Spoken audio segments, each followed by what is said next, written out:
રહેલો છે. સેવાથી જ મહાન વસ્તુની પ્રાપ્તિ થાય છે. મુખ્ય પાત્ર બનવા માટે સેવા ભક્તિ સર્વોત્તમ ઉત્તમ છે. પાત્ર બનવું હોય તો સેવા ભક્તિ શરૂઆતમાં કરવી જોઈએ. જે સેવા ભક્તિની માલિકો આળસ સેવે છે, સેવા ભક્તિમાં જેને માન મોટાઈ નડે છે, અભિમાન નડે છે, હું કાંઈક સૌ એવું થાય છે, એ સેવા નથી કરી શકતા. પણ માન મર્યાદા મૂકીને સેવા કરે છે એ જરૂર પાત્ર બને છે, ઉચ્ચ કોટીને પ્રાપ્ત કરી શકે છે. આપણે ઘણી વખત દાખલા દઈએ છીએ કે ભાઈ સબરીએ ક્યાં યજ્ઞ કર્યા હતા, ક્યાં માળા ફેરવી હતી, ક્યાં તપ કર્યું હતું, ક્યાં જપ કર્યા હતા, શું કર્યું? એને સેવા જ કરીને. તો સેવાથી કેટલો બધો એને મહાન અધિકાર પ્રાપ્ત થયો, જેનો પડસાયો ન લેવાય. એને બદલે આશ્રમમાં રહેવાનો એને અધિકાર મળ્યો, ઋષિ મુનિઓની સેવા પ્રાપ્ત થઈ અને મુક્તપણે આશ્રમની અંદર રહેવાનો. આટલો બધો અધિકાર શેનાથી પ્રાપ્ત થયો? સેવાથી ને. એટલે પાત્ર બનવું હોય તો સેવા ભક્તિ સર્વોત્તમ ઉત્તમ છે. એટલે દિલથી સેવા કરે છે ને બ્રહ્માનંદનો સંપર્ક સાધે છે, ધ્યાનથી સાંભળે છે. સાંભળીને મારા માટેના આ બધા શબ્દો આ મહારાજ કહી રહ્યા છે, મારા હિતના માટે જ, મારા જીવનને સુધારવા માટે જ આ કથા કહી રહ્યા છે. બરાબર સમય પાક્યો, હાથ જોડીને ઉભા એક પ્રભુ દયા કરો. પાત્ર લાગતો હતો, હવે મારી ઉપર દયા કરીને મને આ ઉપદેશ કરો, મારું જીવન પવિત્ર બને. બ્રહ્માનંદનો ઉપદેશ થયો. ઉપદેશ થતા આ એને ભજનવાણીમાં નિરૂપણ કર્યું કે મેં અલેખ્યા પીર પૂર્વના સતની જોડી મેં કાંધે ધરી. સતની જોડી એટલે ભક્તિ. કાંધે ધરી એટલે ધારણ કરી. ભક્તિ ધારણ કરી એટલે કઈ આ કોઈ વસ્ત્ર અલંકાર નથી કે આપણે હારે હવિસારે પહેરીને પછી ટકમાં મૂકી દઈએ. ભક્તિ જીવનમાં વણાઈ જાય. આપણા એક એક અંગની માર્ગ પર ભક્તિ વણાઈ જવી જોઈએ. જો ભક્તિ આપણા અંગમાં વણાઈ ન જાય તો પણ ઘણી વખત એમાં ઉપદ્રવ અને આવરણો ઊભા થાય છે. જો જીવનમાં ભક્તિ વણાઈ ગઈ હોય તો આવરણો ઊભા ન થાય. એટલે ખરેખર આખા શરીરની માલિકો એટલે રોમે રોમમાં તેનું ચેતન વ્યાપી જાય. સદગુરુએ શ્રવણે રસ રેડ્યો સોચો હૃદયની માય. સાંધે સાંધે મહાર સંસરો ઉન્મુન રહ્યો ઠેરાય. સુરતા જેની સુનથી ઉતરેની પાછી ફરી. પીધો પ્યાલો મેં અતિ લગન કરી, પરિબ્રહ્મ ભાષા અદવત છુબર ભરી. આ પરિબ્રહ્મની ઓળખાણ માટે પીધો પ્યાલો મેં લગન કરી. અતિલો લગનથી પ્યાલો પીધો. શેનો પ્યાલો પીધો? દૂધનો? કોઈ રસનો? ના ના, પ્રેમ રસ, પ્રેમનો પ્યાલો. પ્રેમનો પ્યાલો પાયો મને ગુરુજીએ. આ પ્રેમનો પ્યાલો પીતા જ પરિબ્રહ્મ ભાષા અદવત છુબર ભરી. દ્વૈતની દિવાલે પડી ગઈ અદ્વૈત. અદ્વૈત સિદ્ધિની ઓળખાણ થઈ. દ્વૈતની દિવાલ પડી જતા અદ્વૈત સિદ્ધિની ઓળખાણ થઈ. સાંધે સાંધે મહારસ સંસરો. એકે ઠેકાણે ક્યાંય બાકી ન રહ્યું કે હવે આ જગ્યાએ ભક્તિનો રસ નથી ભૂગ્યો. પગ મુકતા ખ્યાલ કરવો છે કે હું જઈ રહ્યો છું તો આનું શું પરિણામ આવશે આ માર્ગે જવામાં. ચાલતા નર ધરતી ન ડૂબે પાપ થકી ડરે. ચાલતા નર ધરતી ન ડૂબે પાપ થકી ડરે. પગ મૂકે તો વિચાર કરીને પગ મૂકે હું કે માર્ગે જઈ રહ્યો છું શું આનું પરિણામ આવશે એવો વિચાર કરીને પંથ કાપે છે. એમાં વિક્ષેપ થતો નથી. વિચાર કર્યા વિના દોટમ દોટ થઈ રહ્યા છે, એમાં તો વિક્ષેપો ઉભા થાય જ છે.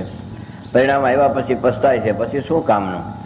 એટલે પાણી પહેલા જ પાય બાંધવી જોઈએ કે હું કે માર્ગે જઈ રહ્યો છું આનું શું પરિણામ આવે. આ કાર્ય કરવાથી આમાં શું આપણને લાભ ને શું ગેરલાભ, એવો વિચાર કરીને જો પગલું ભરે તો કોઈ દિવસ એમાં ઉભેલો ન આવે, નકર તો ઉભેલો આવે છે. આ પ્યાલો પીધો. સાંધે સાંધે મહારાજ સંસરો ઉન્મુન રહ્યો ઠેરાય. સુરતા જેની સુનથી ઉતરેની પાછી ફરી. સુરતા જેની શબ્દોમય બની એ પાછી ઉતરે નહીં ફરી. શબ્દોમય પછી પાછી રખડતી નથી કે ઘાટ રંગ રૂપ પદાર્થોમાં પછી ડોકું કાઢતી નથી. કારણ કે જેની જરૂર હતી તે વસ્તુ એને પ્રાપ્ત થઈ, પછી બીજા શેમાં એને રસ નથી. એને શું કામ કર્યું કે મોહ માયાને મમતા એવા આવરણ પાયમાં હસ્તો. આ જો સાંધે સાંધે મહારાજ સંચરો તો શું કામ કર્યું એને કે મોહ માયાને મમતા એવા આવરણ પાયમાં હસ્તો. 9-15 આભાસ અંતરથી મટ્યા મટે ગઈ પીડા સમજતો. હવે નજરે નો આવે સદગુરુ વિના બીજો હરી. જો આ રસ આપણે પીધો હોય સદગુરુ આપણે સર્વોપરી જો ભાંસ્યા હોય, સર્વોપરી લાગ્યા હોય તો હોવી ન જોઈએ. એનાથી કોઈ જગતમાં મોટું કે શ્રેષ્ઠ કે ઉત્તમ નથી. એવું જો નક્કી થઈ જાય તો પછી ક્યાંય ભટકવાપણું લટકવાપણું છે જ નહીં. રખડપાટ માત્ર આપણો મટી જાય. આવરણ બધા અસ્ત થઈ જાય. મોહ માયા ને મમતા એવા આવરણ પાયમાં હસ્ત 9-15 આભાસ અંતરથી મટ્યા. આ 9 ઇન્દ્રિયની જે વાસનાઓ જે ધાબા પડી ગયા હતા એ નવે ઠેકાણે ધાબા ધોવાય ત્યાં રંગ સડી ગયો. આ રંગ સડી જતા બેડો પાર થઈ ગયો. 9-15 આભાસ અંતરથી મટ્યા. મટી ગઈ પીડા સમસ્ત. સર્વ આવરણ રૂપી પીડા મારી મટી ગઈ. હવે નજરે નો આવે સદગુરુ વિના બીજો હરી. પીધો પ્યાલો મેં લીધો અતિ લગન કરી, ફરી બ્રહ્મ ભાષા અદવત ભર ભરી. પછી કથણી બકણી છૂટી કર્યા કોના ગાવા ગીત. જેને કાયમને માટે યાદ કરું છું, જે કાયમને માટે ગાન કરું છું, જેને યાદ કરું છું એ જ મારી દ્રષ્ટિની માલિકુર કાયમને માટે આ મારી સુરતામાં રમ્યા કરે છે. હવે મારે ક્યાં ગોતવું, ક્યાં રખડપાટ, ક્યાં મારે જવું. કથણી બકણી છૂટી કર્યા કોના ગાવા ગીત. ખોળણ હારો તો માય ખોવાયો આત્મા થયો અદ્વિત. ખોળવા દાતા આત્મા તેની માલિકો ખોજ કરવા દાતા મન આત્મમય બની ગયું. સીધું મન આત્મભિમુખ બને નહીં, પણ પ્રાણ સંગી બનતા આત્મભિમુખ બને છે. એની ખોજ કરવા દાતા એનું અસ્તિત્વ રહેતું નથી. કારણ કે મનની ઉત્પત્તિ થાન પ્રાણ છે. પ્રાણમાંથી જ મનનું ઉદ્ભવ થયો છે. એની ખોજ કરવા દાતા તરત તે મય બની જાય. આની ખોજ કોણ કરે? ન કરે આંખ્યું, ન કરે કાન, ન કરે જીભ, ન કરે મોઢું. આની ખોજ મન જ કરે. અને આ બધી ખબર મનને જ છે, બીજા કોઈને ખબર નથી. આપણા શરીરના બધા અવયવો છે, કોઈને કાંઈ ખબર નથી. હવના કામ હવ કરે. કાન સાંભળવાનું જ કામ કરે. આપણે અહીં વાત સાંભળતા ને બાજુમાં કોઈક વાત કરે તો ન્યા હોત કાન મંડાય જાય કોણ વાત કરે છે. આમ કોઈક નીકળે તો ફટ આમ જોઈ લે, આંખને કેવું ન પડે જોજી કોણે હાલી ગયું, ફટ દે આમ જોઈ લે. છે જ સ્વભાવે હાવ બધું થયા જ કરે છે. એ બધા ઇન્દ્રિયોના એ કામ છે. પણ આની મારે કોઈ કાર્યવાહી શું થઈ રહી છે એ કઈ ઇન્દ્રિયને ખબર નથી. એ મનને ખબર છે. આખા જીવનનો દ્રષ્ટા આપણું મન છે. આપણે 20-25 વર્ષ પહેલા શું કામ કર્યું ગમે ત્યારે પૂછે તો આપણે તરત એનો જવાબ આપી દઈએ. તો તમારા લગ્ન કઈ સાલમાં છે, કયા સાલમાં થયા, ગાડા લઈને ગયા હતા બસ લઈને, તેથી ગાડાના રિવાજ હતા. એ બધી પહેલેથી છેલ્લે સુધી વાત કરી દે. આટલું બધું તમે ક્યાં હંગરી રાખો છો આ બધું, અને ક્યાંથી તમને યાદી આવે છે? આ બધું આપણા મનમાં એકઠું થયેલું છે. આખા જીવનનો દ્રષ્ટા મન છે, મનનો દ્રષ્ટા પ્રાણ છે, પ્રાણનો દ્રષ્ટા આત્મા છે. આ વાતને સમજવા માટે સદગુરુનું શરણ છે. નકર સદગુરુની શું જરૂર? ખરેખર જેને આપણને ગમ નથી અને મન અટકી પડે એ ઘરની ઓળખાણ કરાવનાર સદગુરુ સંત છે. પણ સદગુરુ સંત જો ડુપ્લિકેટ ભટકાઈ જાય તો પણ આપણું જીવન બરબાદ થઈ જાય. કારણ કે રાતે વાત થાય ને કે બહુ જ જોવાર જાગ્યો છે, જલ્દી ગુરુ થઈ જાય ને આપણી આટલી આવક થઈ જાય, આપણે આટલા સેવક થઈ જાય, એટલે પછી કાયમને માટે આપણે આ તકલીફ ઓછી થઈ જાય. એટલે લોભથી જ માણસ માત્ર આ વસ્તુની માર્ગ પર એટલો બધો હરીફાઈ થઈ ગયો છે અટાણે ન પૂછો વાત. બેહી જાવ જટ, બીજી વાત નહીં. તમને આપી દેવાનું. ત્યાં તો તમે 2-3 વર્ષે વારો આવે, ત્યાં કઈ જટ દિન ન તમને આપે, પણ અહીં બેહી જાઓ. બેહી જનારને ખ્યાલ હોવો જોઈએ જટ બેહી જાવ એટલે હું છીએ. અને આટલી બધી ઉતાવળથી દઈએ તો ખરેખર એમાં કંઈક ખામી હોવી જોઈએ. જો પાલક શક્તિ હોય તો ન છેતરાય, ન કરતો છેતરાઈ જાય. હું એમ કે હું જટ લઈ લઉં, આને એમ કે જટ મારા કરી લઉં, એમ બેની વચ્ચે અંતરાય આટલી બધી છે. પછી ન શિષ્ય ગુરુને ઓળખે, ગુરુનો શિષ્યને ઓળખે, એકબીજા વચ્ચે આમ અંતરા પડી જાય છે. સમય જતા પછી બધાને પસ્તાવો થાય છે. અને આ કોઈ છેલ્લી વાત નથી. ગુરુ થવાને લાયકાત વિના ગુરુ થવાતું નથી. લાયકાત હોય તો જ ગુરુ પદ પ્રાપ્ત થઈ શકે. લાયકાત વિના હવે ડિગ્રી આપણે પ્રાપ્ત કરી નથી અને સીધા આપણે કાળા કોટ કરીને સીધા ન્યાયાધીશની ઓફિસમાં વૈયા જાય, ત્યાં કણે આપણે ઊભો રહેવા દઈએ? કાળો કોટ પહેરી ઊભો રહેવા ન દઈએ. મેજિસ્ટ્રેટ તરત પૂછે, મિસ્ટર તમે કોણ? કે હું ઘણા વકીલનો દીકરો. હા એ તો બરાબર, કાયમને માટે અમે તો ભેગા, કાયમને માટે કેસમાં ભેગા જ હોય. તો તે તમારા પિતાશ્રી એ દેહ મુક્ત થઈ ગયા. હા તો તમે? કે હું એનો દીકરો. તમારું સનન? મારા બાપના મિલકતનો માલિક હું, મકાનનો માલિક હું, સંપત્તિનો માલિક હું.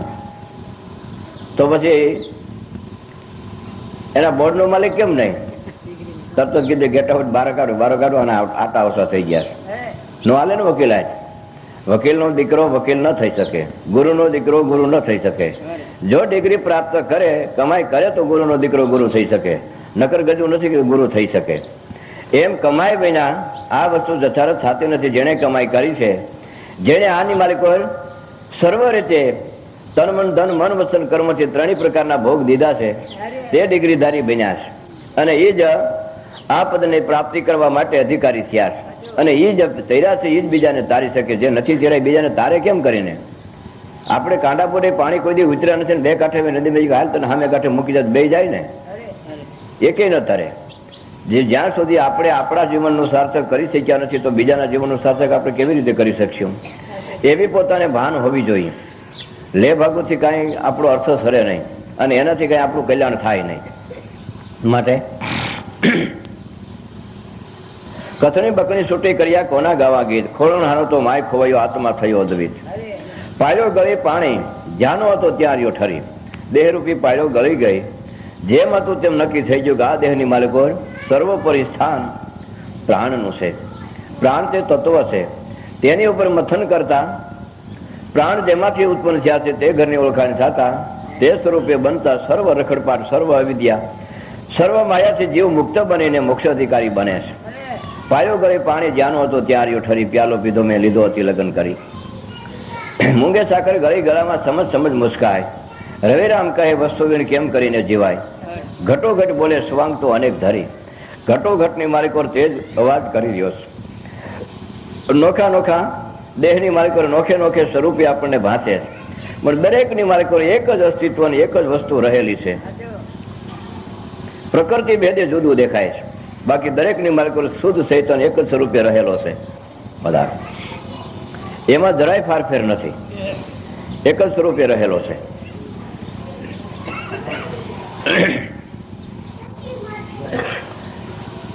મૂંગે સાકર ગળી ગળામાં. મૂંગો માણસ સાકર ખાઈ ગયો અને ખૂબ આનંદ આવ્યો, ઠેકડા મારવા માંડી ગયો.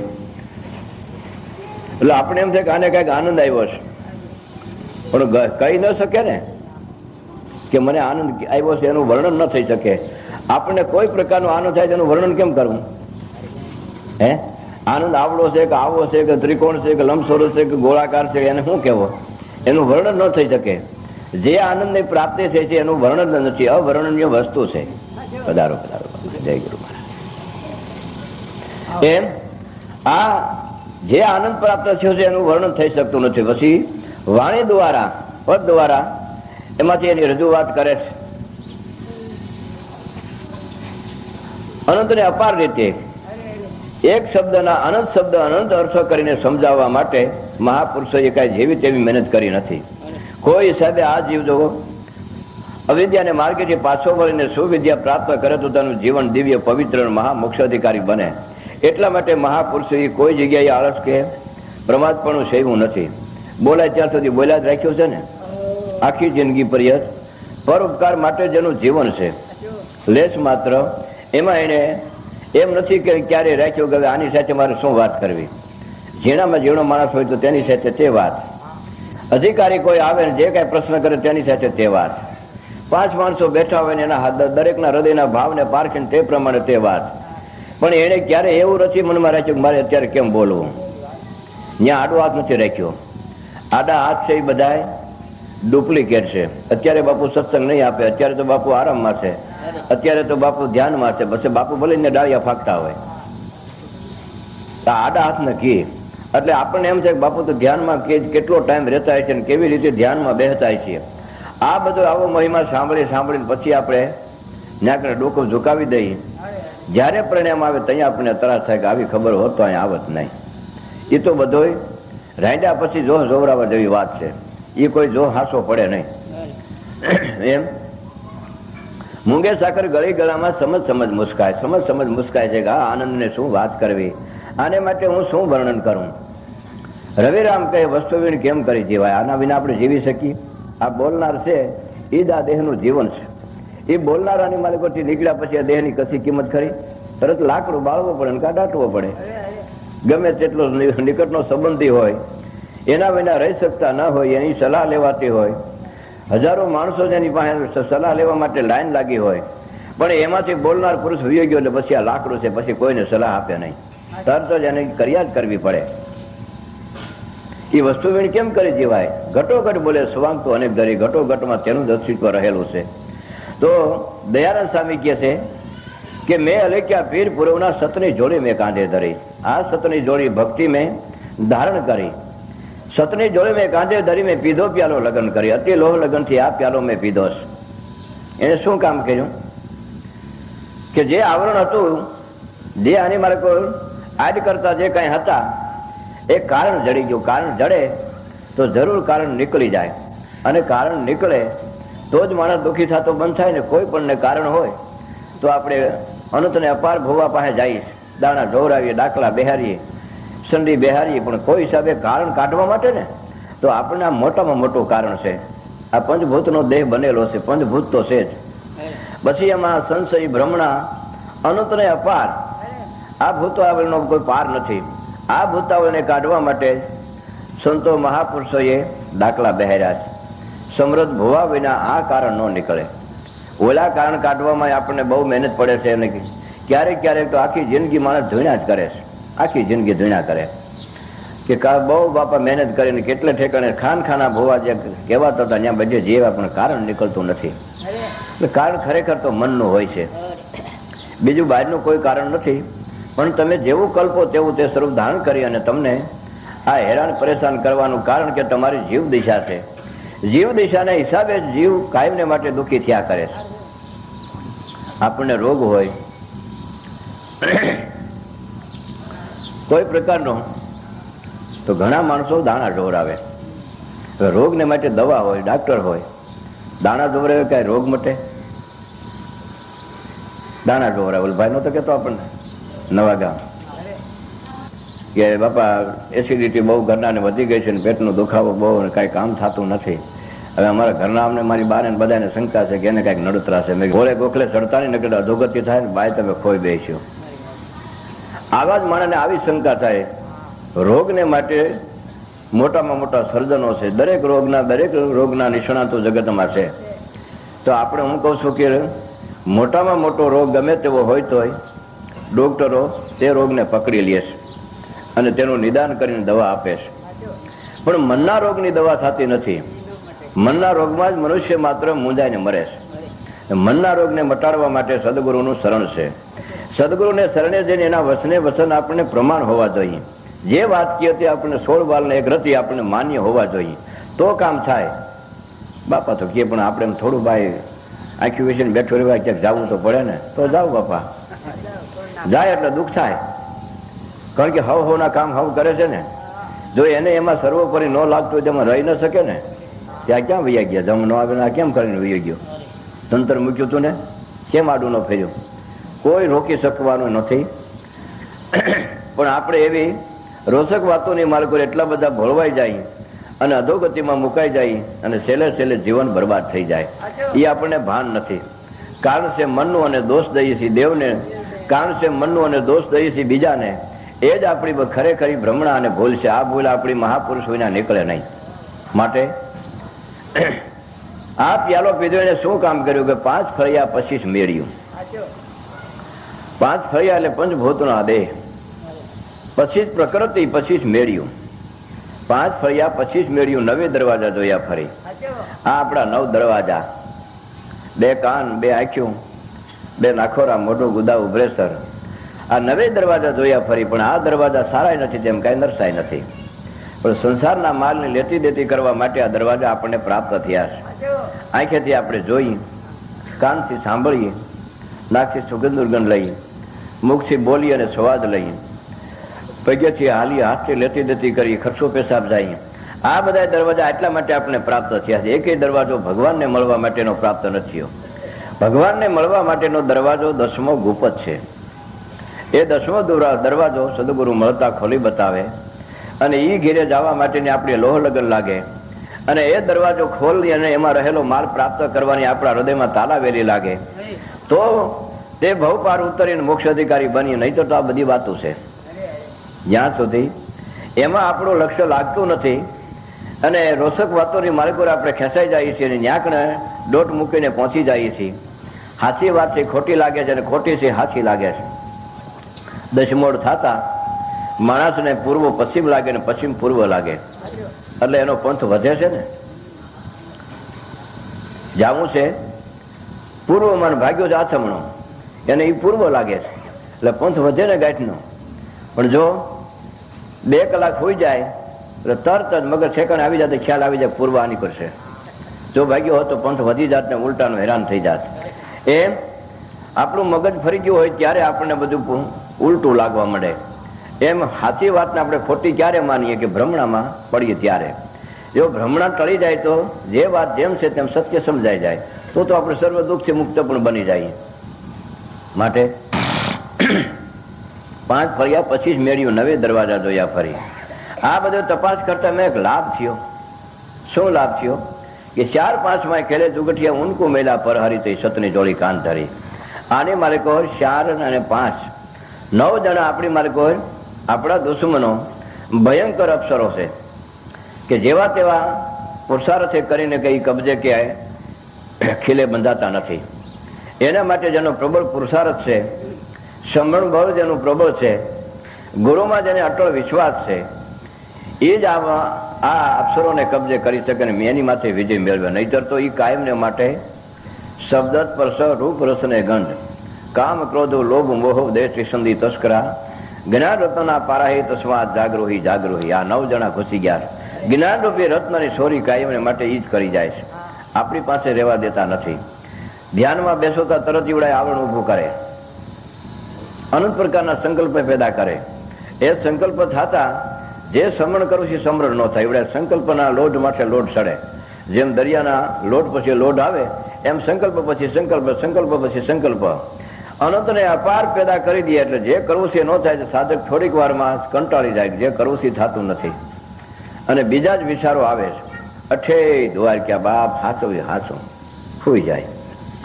હવે જ્યાં સુધી આની ઉપર વિજય મેળવવા માટે પોતાની પૂરી રીતે તાલાવેલી નથી, આવી રીતે પ્રમાદ થઈ અને સુઈ જાય છે, એટલે સમરણ બળમાં એનું ખરેખર કામ કાચું છે. એને લઈને આવરણો કાયમને માટે ઉભા થયા કરે છે. આ આવરણો ન ટળે ત્યાં સુધી જીવ સ્વતંત્ર રીતે મોક્ષ અધિકારી બની શકતો નથી. એના માટે પોતાના કાર્ય સફળ કરવાને માટે પોતાની તૈયારી હોવી જોઈએ. એમાં કઈ ગુરુ મોઢા ઘરે આવી ન કે તું આમને આમ કહે કે તારે અહીંયા આમ હાલવું છે કે આમ હાલવું છે. તો આપણને માર્ગદર્શન આપે, પણ કાર્ય તો આપણે જ કરવાનું. જો આ માર્ગે તારે હાલવાનું, પછી આપણે હાલી ગુરુ હાલે, આપણે હાલી તો આપણો પણ ખૂટે ને. એમ ગુરુએ આપણને તે ઘરની ઓળખાણ, તે માર્ગ, તે નિશાન, લક્ષ્ય બધું આપી દીધું. હવે તો એની માર્ગ જેવી તમારી ભાવના, જેટલી લોહ લગન, જેટલો એની માર્ગ હૃદયનો શુદ્ધ પ્રેમ, એટલો એમાંથી પ્રાપ્ત કરી શકીએ. નહીતર વસ્તુ યથાર્થ થાય નહીં.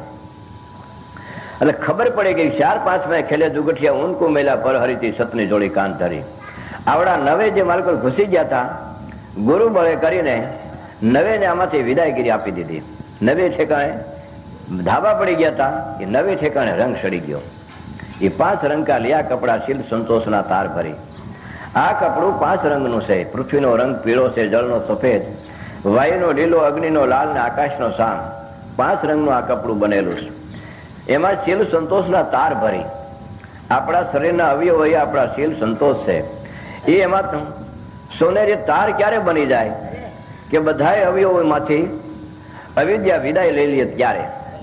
કારણે ગમે તેવા શબ્દ અથડાવા છતાં લેશ માત્ર જેને કરુણા ન થાય કે મારું અપમાન કર્યું એવું ન થાય તો માનવું કે ખરેખર આપણા કાન પવિત્ર બન્યા છે. કારણ કે મોટા પુરુષોને કેટલી વખત સારા આવરણો આવે છે અને ન માનો ને જેને કોઈ કિંમત નથી એવા માણસો એનું અપમાન કરે, છતાં તે અપમાનને સહન કરી અને પોતે એનાથી નાના થઈને અપમાનને સહન કરીને એને આગળ રાખે છે. એમ ઘણા મોટા પુરુષોને આવા આવરણો આવે છે. આપણા ભાઈએ સત્સંગ પત્રિકામાં કોઈ લેખ આપ્યો છે, એકનાથ મહારાજ સર્વથી શ્રેષ્ઠ કોને કેવા, એ લેખ આવ્યો છે ને. એટલે બધા મોટા મોટા સંતો એકઠા થયા કે સર્વોપરી પદ કોને આપવું. એટલે ક્યાં ભગત ની એમાં વાત છે? નાભા ભગત. હા, આ માળાનો મેર કેને બનાવવો? એટલે નાભા ભક્તે કીધું કે માળાના મેર તો આપણે એકનાથને બનાવીએ. કે ઈ મેર કેવી રીતે બને ને ઈ કેમ આપણે માની લેવું? કે તો હવે આપણે આ વાત હમણાં પડતી રાખો. પછી પોતાને ઘેરે બધાને જમવા બોલાવ્યા. એટલે બધાએ 108 પારા એટલે 108 સંતો એક હરખા જ બધાએ બેઠક કરી એટલે પ્રમાણે બેઠકમાં બેસી ગયા. હવે આ 9મો મેર એને માટે તો ક્યાંય પાત્ર હતું નહીં, એને માટે કઈ બિસાનો હતો નહીં, એને માટે આસન હતું નહીં. વિચાર કર્યો ક્યાં બેહું, તો જોડા પાસે બેસી ગયા. બધા સંતોના જોડા પડે ત્યાં બેસી ગયા. નાભા ભગત ત્યાં હા ત્યાં બે અહીંયા અંદર નહીં મને આ બહુ મજા છે. આવો ભાગ્યશાળી કોણ જગતમાં હોય? મહાપુરુષોની શરણ રોજ મને પ્રાપ્ત થઈ છે, તમે જરાય ચિંતા કરો માં. હવે ત્યાં કઈ પાત્ર તો પીરસ્યું નતું. એટલે પૂરી વાળા આવ્યા છે. પૂરી શેમાં લેવો? આ પગરખા પડ્યા છે આમાં મૂકી દો, પગરખા મૂકી દીધી. ત્યાં આવ્યો દૂધપાક વાળો. દૂધપાક શેમાં લેવો? આમાં નાખી દો, આમાં દૂધપાક નાખી દો. જોડામાં દૂધપાક નાખ્યો. હવે જ્યાં મોઢે માંડવા જાય છે ત્યાં નાભા પગત ધોડ્યા. હા મારા નાથ આ શું કરો છો તમે? જોડામાં દૂધપાક લઈને મોઢે મંડાય. કે એ આવો જગતમાં ભાગ્યશાળી કોણ હોય? વિચાર તો કરો તમે. આ તો બધા પાત્ર મહાન છે અને હું તો બધાના શરણની રદ ગણાવ. એટલે મારા જેવો જગતમાં ભાગ્યશાળી કોણ કે આવું પાત્ર મને ક્યાંથી પ્રાપ્ત થાય? ત્યારે માળાનો મેર બન્યા ને. હવે આપણે માળાનો મેર બનવું છે ને એક શબ્દ કોઈનો સહન ન થાય કે એક શબ્દ કાને પડતા આપણા રૂવાડા ઉભા થઈ જાય તો આપણે આ જગતની માલિક શું સમજ્યા, આપણે શું ગ્રહણ કર્યું? માન અપમાન બે જયારે ફસાઈ જાય ત્યાં આપણે ટોચે પહોંચવાના અધિકારી બની શકીએ. જ્યાં સુધી માન અપમાન દેખાય ત્યાં સુધી આપણે ગુરુ ટોચે પહોંચવા આપણો અધિકાર નથી. ત્યાં સુધી આપણે છેલ્લી કક્ષામાં થઈએ. આવા મહાપુરુષોના દાખલાઓ આપણે સાંભળીએ અને વાંચીએ અને હૃદયમાં ઉતારીએ અને ખરેખર તેનો ગુણ ન માની તો આપણામાંથી અવગુણ ઓછો કેમ થાય? અવગુણને કાઢવા માટે જ મહાપુરુષોના જીવન ચરિત્રો આપણે વાંચીએ છીએ. આપણામાંથી રહેલી અવિદ્યાને નાશ કરવા માટે જ આપણે સંતો ભક્તોનો સમાગમ કરીએ છીએ. આપણામાંથી રહેલા અવગુણનો નાશ કરવા માટે જ આપણે સત્સંગમાં જઈએ છીએ. અને આવું બધું કરવા છતાં જો આપણામાંથી એ અવગુણ કે એ અવિદ્યા નો નાશ પામતી હોય તો ખોટીપો નહીં, તો દળી દળીને ઢાંકણીમાં ઉધરાવા જેવું નહીં. માટે હંમેશા દરેકથી નાનું થઈને રહેવું, દરેકથી નાનું થઈને રહેવામાં માલ છે. જો છોટા હોય તો સર્વથી મોટા થાય, જેનાથી હરિભજનથી છોટા હોય તો સર્વથી મોટા થાય, જેનાથી તણ તાપ ટળે, જન્મ મરણના સંકટ સગળા જાય. જેનાથી હરિભજનથી. ભજન તો બધા કરીએ જ છીએ, એ ભજન નહીં. જે ભજન સર્વ ભયથી મુક્ત કરનાર છે તે ભજન જેને કર્યું છે એ નાનામાંથી મોટા થાય છે.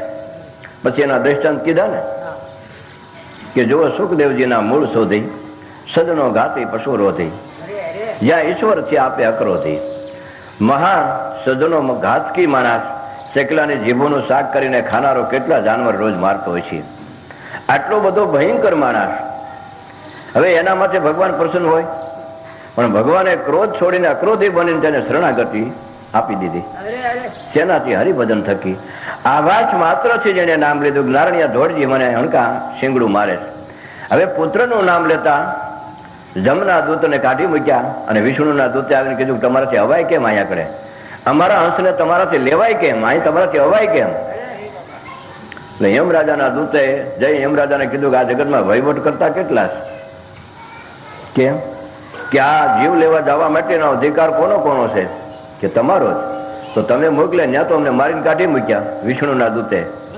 કે પણ એને ભગવાનનું નામ લીધું એટલે એના કર્મ તરત બળીને ભસ્મ થયા.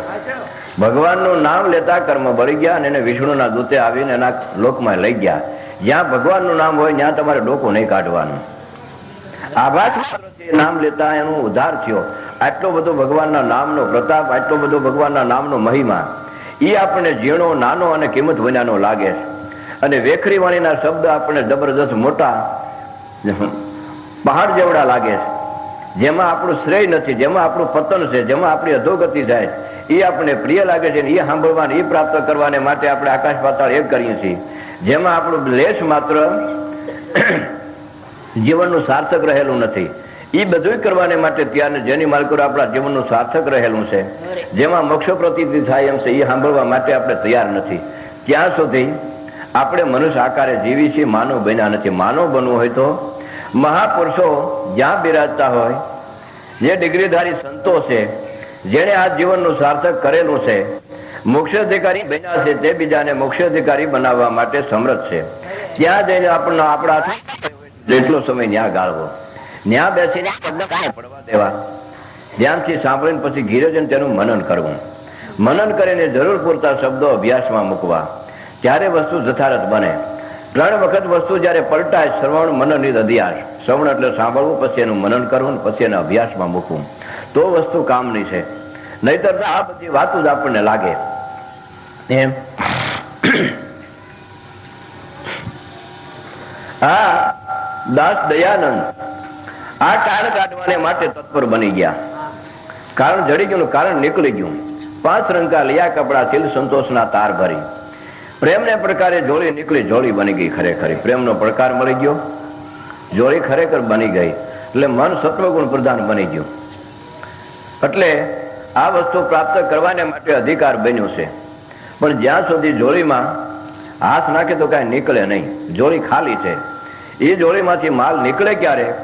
કે એ જોડીમાં જયારે ગુરુગુમ રૂપી ભિક્ષા પ્રાપ્ત થાય ત્યારે એ જોડીમાંથી અઢળક માલ નીકળે. દાળુભાઈ કીધું ને કે સડી દેખ ડાળ દે, બોલા પીરજી અહીં પધારો, કુરાન કિતાબને પડો, કલમાં સારી દેખ સુધારો. આ દેગમાં પ્રભુ તમે દ્રષ્ટિ કરો તો આ દેગમાંથી માલ નીકળે. તો એ દેગમાંથી ઓલાવે 7 ભાતના ભોજન માગ્યા, દાણી 21 પાત્ર પીરસ્યા અને 56 ભોગ, 21 પાત્ર અને 56 ભોગ પીરસ્યા. એક એ દેગમાંથી નીકળ્યા ને, આ દેગમાંથી. ઓલી દેગની વાત નથી. આ દેગમાંથી દરેકને ભોગ પડે તેવો માલ નીકળે. ક્યારે? ગુરુગુમ રૂપી ભિક્ષા પ્રાપ્ત થાય ત્યારે. તો ગુરુગુમ રૂપી ભિક્ષા તો ઘણાને પ્રાપ્ત થઈ છે, પણ લગભગ તો જે વસ્તુ આપી છે એમાં યાદ જ નથી, નામ જ ભૂલાઈ ગયું. તો સમરણ તો ક્યાંથી કરતો હોય? નામ ભૂલાઈ ગયું, સમરણ તો ન જ કરતો હોય ને. સમરણ કરતો હોય તો નામ ન ભૂલાણું હોય. સમરણ કરતો નથી, નામ ભૂલાઈ ગયો છે. આપણે ક્યારેક બોલાવી, ભાઈ તમે બોલો જી, એમાં ભાઈ યાદ નથી રહ્યું, તો બસ તમે સમરણ તો ન જ કરતા હો. આસને ક્યાંથી બેસતા હો? આસન જીત થાવ નહીં તો સર ક્યાંથી થાય? આસન જીત થવું જોઈએ. ઉછબે ક્રિયા કરીએ. પેલા તો આસન જીત થવું, ગુરુને શરણે જવું, એટલે આસન જીત થવું.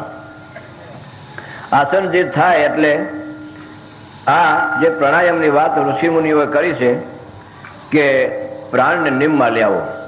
જે આસન જીત છે એને સહેજે પ્રાણાયામ થઈ જાય છે, અને પ્રાણાયામ કરવા પણ ન રહીએ. તો સંતો ભજનમાં બેહે, 9 વાગે બેસી જાય, 4 વાગે ઉઠે, 4 વાગ્યા સુધી પેશાબ કરવા ઉઠવું નહીં, અને એ જ્ઞાન ધારા વહાવે છે.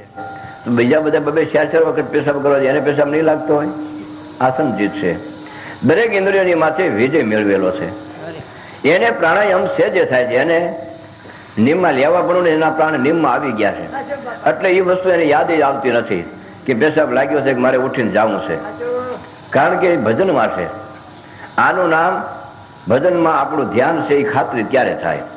એમ જો આવી રીતે પોતે મનથી એનું ચિંતન કરે તો ખ્યાલ આવે કે હું કઈ કક્ષામાં છું, કે માર્ગે છું, શું કરી રહ્યો છું, ગુરુએ મને શું કીધું, હું શું કરી રહ્યો છું. એવો ખ્યાલ આવતા જરૂર તેની શોધ કરે ને. જ્યાં સુધી આપણામાં અપૂર્ણતા છે ત્યાં સુધી આપણે વાત કરવામાં બહુ ખ્યાલ રાખવો જોઈએ. જો વાત કરવામાં ખ્યાલ ન હોય તો ક્યારેક આપણે મુસીબતમાં મુકાઈ જાય. તમે આ વાત કરી દીધી, આ કરી બતાવો. હું કેમ મુસીબતમાં મુકાઈ જાય ને, પછી હું કેવું, મને ખબર નથી એમ કેવું, કે મારાથી ન થાય એમ કેવું, હું કેવું. તો શિલક રાખીને વાત કરવી એટલે ખોટ ન આવે. જો શિલક રાખ્યા હોય ને વાત કરે તો એમાં ખોટ આવે. તમે 12 આના સમજાવો તો 8 આના વાત કરવી, 4 આના શિલક રાખવી. 16 આના સમજાવો તો 12 આના વાપરવા, 4 આના શિલક રાખવી. તો કોઈ દિવસ ધંધામાં ખોટ ન આવે. પણ હવે આપણે આવક છે 1.5 રૂપિયા ને 2 રૂપિયા વાપરી નાખીએ, 12 આના ઘટે કોની પાસે લેવા જવા? એટલે બહુ જ વિચાર કરીને બોલીએ તો આપણે ક્યાંય બંધાય ને કે એમાં લેસ માત્ર કોઈ ઠેકાણે આવરણ ઊભા ન થાય. આટલા વર્ષો વીતી ગયા.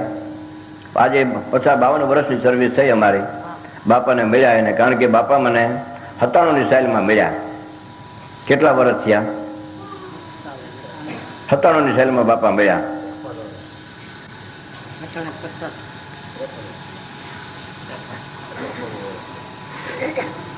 56 વર્ષ થયા ને. આ 56 વર્ષની સર્વિસ થઈ. તો શરૂઆતમાં તો આપણને કઈ ખબર નહોતી. આપણે કઈ વાતે કરી જાણતા નહોતા. બે માણસને સમજાવવાની શક્તિ નહોતી. ભજન આવડતા હતા એટલે ભજન ગાઈએ. વાત તો બાપા જ કરતા હોય. એટલે બાપાની હયાતીમાં તો ક્યારેય માનો ને કે લાભુ બાપા બોલતા નહીં. ભજન ગાવાનું કેલું લવ બાપા ભજન ગાય ને પછી બાપા એના પછી ચર્ચા કરે, કલાક 2 કલાક આનંદ આપે ને વળી પાછા એક છોકરો ભજન બોલો એટલે વળી પાછા ભજનની શરૂઆત થાય. આમ કરતા કરતા ઘણો સમય વીતી ગયો. એમાં વેરાવળ 12 દિવસનો પ્રોગ્રામ અને નિંદાણી સાહેબ કલેક્ટર વેરાવળમાં એને બંગલે તેડાવ્યા. આંકણે અમે બધા ગયા. એટલે કે આજે બાપા સાર્વજનિક પ્રોગ્રામ રાખવાનો છે. બાપા કે સાર્વજનિકમાં હું કાંઈ સમજો નહીં, કે આખા ગામના માણસો સભામાં આવીને બેસે અને સાર્વજનિક કહેવાય. આપણે વ્યક્તિગત પ્રોગ્રામ રાખીએ એમાં અમુક માણસો જ આવી શકે, એટલે આજે સાર્વજનિક પ્રોગ્રામ રાખવાનો છે. એટલે ગરબી ચોકમાં પ્રોગ્રામ રાખ્યો છે. મોટું મેદાન છે, 4 ચોક ભેગા થાય છે. ચારે બાજુની બજારમાં માણસો બેસી શકે એવી ગોઠવણ કરી છે. કે ભલે બાપા કે જેવી તમારી ભાવના, ભગવાન બોલાવશું બોલશું. બહુ સારું. એટલે એ ગરબી ચોકમાં પ્રોગ્રામ રાખ્યો અને મોટું તેજ ગોઠવું એની ઉપર બેહાર્યા. ટાઈમ થયો એટલે બધા આવ્યા. બાપાની આરતી પૂજન કર્યું, ફૂલહાર કર્યા. બાપાએ હાર લઈને લાંબાપાને ડોકમાં નાખ્યો. પહેલો વહેલો લાંબાપા ઉભા થઈ ગયા કે આ શું કરો છો? બેસી જાય. આજે તારે મારી હાજરીમાં બોલવાનું છે. અરે બાપા, હું કોઈ દી તમારી હાજરીમાં બોલ્યો નથી ને આવડી મોટી સભામાં મારે બોલવું કેમ? પહેલો વહેલો. અને આ સભામાં હું કઈ રીતે બોલું? કે મારી ઈચ્છા છે, આજે મારી ભાવના છે કે આ તું સભાને તો આ સંબોધન કરીશ. હવે કોઈ દિવસ એવડી સભામાં બોલેલા નહીં. ભજન જ ગાવાનું, ચર્ચા તો બાપા જ કરે. એટલે બાપાનું ધ્યાન ધરી અને શરૂઆત કરી. તેથી લાખાલોઈનું આખ્યાન કર્યું. પહેલું વહેલું બાપાએ આખ્યાન તો એને મોઢે હતું, આખ્યાન તો બધા એના જ રચેલા છે. પહેલું વહેલું આખ્યાન એને કહ્યું. સવારના 5 વાગ્યા 5 વાગ્યા એક ભાગ પૂરો થયો. 5 વાગ્યે પહેલો વહેલો ત્યાંથી શરૂઆત કરી લાંબાપાએ. આનું નામ ગુરુની કૃપા થઈ કહેવાય. જ્યારે ગુરુની કૃપા થાય ત્યારે હજારો માણસોને એ સંબોધન કરી શકે ને આપણે તે આપણા સ્થિરતા જ આપણે તેને માની શકીએ. એ આપણા સાક્ષાત ભગવાન છે. જ્યાં સુધી આપણે એમાં ભગવાન ભાવ ન થાય ત્યાં સુધી હજી આપણે સદગુરુને સાચે સ્વરૂપે ઓળખ્યા નથી, કે ગુરુમાં આપણો ઈશ્વર ભાવ થયો નથી. અત્યારે એનો ઝોટો મળવો દુર્લભ છે દુનિયામાં. જેને કિંમત નથી એને તો એમ લાગતું હોય કે તો અર્જુન બાપાના દીકરાને લાભભાઈ ઘણા કહેતા હોય. લાભભાઈ નથી, આપણું સ્થિરતા છે. એને તમે કૃષ્ણ કયો, રામ કયો, જે કેવો એને કયો. શક્તિ નથી. ગમે તેવડા મોટા મોટા આચાર્યો વિદ્વાનો ગણાતા હોય, પણ આના પ્રશ્નોનો એક જવાબ જગતમાં કોઈ કરી શકે એમ નથી. એટલી એનામાં શક્તિ છે. છતાં એને કોઈ દી મોટે ખરી કે હું આટલું જાણું છું, હું આટલો સૌ, એવું કોઈ દી તમને દેખાય? આનું નામ સહન શક્તિ. આનું નામ બળ છતાં નિર્બળ. નિર્બળ રહીને વર્તે છે ત્યારે હજારો માણસો તેના શરણમાં લોટે છે અને એના શબ્દ પ્રમાણ મનાય છે. હવે અત્યારે એનું શરીર થાક્યું છે, અમારા શરીર થાક્યા છે. ધીરજથી બોલે છે એટલે આપણે એમ થાય કે બહુ ધીરજથી બોલે છે.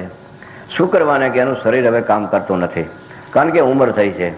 આ વચમાં એક્સિડન્ટ થયું, છતાંય હજી બોલવાનું એને ચાલુ જ રાખ્યું છે. આપણે એના ઉપર જરાક કૃપા રાખવી જોઈએ. શેની કૃપા રાખવી જોઈએ? કે ભજન બંધ થાય પછી આપણે મળવાનો હલ્લો કરી છે. આટલા બધા માણસો મળે તો કેટલો ટાઈમ જાય? કે આ પુરુષ આખી રાત બોલ્યો છે તો હવે આપણે મળવાનું સેટેથી જ આપણે નમસ્કાર કરી લઈએ, ન હાલે? અમુક માણસો એ મળવાની જે પ્રથા બંધ કરી છે એટલા માટે કે મળવાની પ્રથા બંધ થાય એટલે તરત એને આરામ મળી જાય. હવે એટલા બધા માણસો મળે તો 2 કલાક જઈને આરામ કરી થાય. આપણે એની માથે દયા રાખવી જોઈએ ને. એને બદલે ઉલટાને આપણે સજા કરીએ છીએ. એ આપણે ખ્યાલ નથી રહેતો. અમારા સુરતની માર્ગ તો જબરજસ્ત આ મોટો કાયદો છે કે આમાં ક્યાંય ન હમે એવડી મેદની થાય સુરતમાં.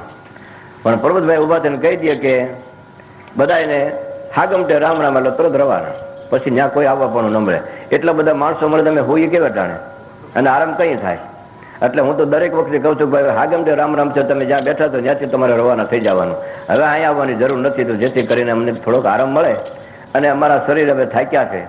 એટલે આવા પુરુષોને આપણે આ રીતે જો માની શકીએ તો ખરેખર આપણને થોડોક લાભ વધારે મળે. જેટલું જીવન એનું રહે એટલું આપણને લાભ છે. મોટા પુરુષો જેટલું જીવે એટલું આપણા જીવનને મોટામાં મોટું સાર્થક છે. એ વ્યા જાય તો આપણે મોટામાં મોટી ખોટ છે. અટાણે એમ થાય કે જો ઉગારામ દાદા હોય તો કઈ બાકી ન રહે ને, કારણ કે એની ખૂબ જરૂર હતી, પણ દેહ કરીને કાયમને માટે કોઈ રહી શકતા નથી. પણ જે ઘટોઘટમાં તેનું અસ્તિત્વ રહેલું છે એનો કોઈ દી નાશ નથી. એ ગુરુને જાત વર્ણ આશ્રમ નહીં, સેજ પણ અબધૂત. ગુરુ વિશે નહીં કોઈ યોજના, જેને પરસે નહીં પંચભૂત, જેને પંચભૂતનો દેહ જેનો નથી. ગુરુનો દેહ મહાન દિવ્ય પવિત્ર છે. જે બોલનાર છે એનો કોઈ દી નાશ નથી, નાશ થવાનો નહીં. એ સદાને માટે અજર અમર અવિસર છે. એ સ્વરૂપે ગુરુને ઓળખો. ભાણ બાપા વ્યા ગયા એટલે ખીમ સાહેબે પૂછ્યું કે આપણા બાપા કહેતા હતા કે ગુરુ કોઈ દી મરતા નથી, તો ગુરુ તો વ્યા ગયા, હવે ગુરુનું ધ્યાન કેમ કરવું? હવે ગુરુનું ધ્યાન ક્યાં કરવું? कैसे सदगुरु समरिए क्यों कर लीजिए नाम, कहा उनको देखिए कहाँ रहे तुम राम. ये क्या જોવાન ક્યાં રહેલો છે કે શ્વાસ ઉશ્વાસે સમરીએ. અહો નિસ લીજીએ નામ, નોરસ સુરસે નિરખી ઘટોઘટ આત્મ રામ. ઘટોઘટમાં તેનું અસ્તિત્વ રહેલું છે. એ રીતે તું જો તો તારો આ પ્રશ્ન હલ થાય. બાકી દેહ કરીને તો કાયમને માટે કોઈ રહેવાના નથી. દેહ તો દરેકનો નાશવાન છે. પંચભૂતનો દેહ બનેલો દરેકનો જવાનો, પણ બોલનારનો કોઈ દી નાશ નથી. ઘટોઘટમાં તેનું અસ્તિત્વ રહેલું છે. ઘટોઘટમાં તે સ્વરૂપને નિરખી અને તું પ્રતારત થાય.